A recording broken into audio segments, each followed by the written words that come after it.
Hi guys, good evening. Ito po tayo ngayon sa kusina nagluluto. Yan po, itlog, hotdog. Tapos ito nagluluto tayo ng tuyo. Para pag may tuyo, masarap ang kain. Pampas gana ng kain yung tuyo. Luto tayo ng tuyo.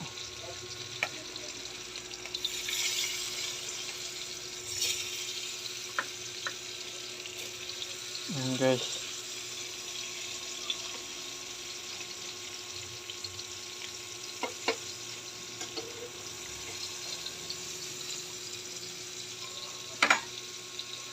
Luto tayo ng tuyo guys. Tapos hindi ko na videoan yung itlog kanina pagluto. Ayan o. Itlog yan guys. Ayan.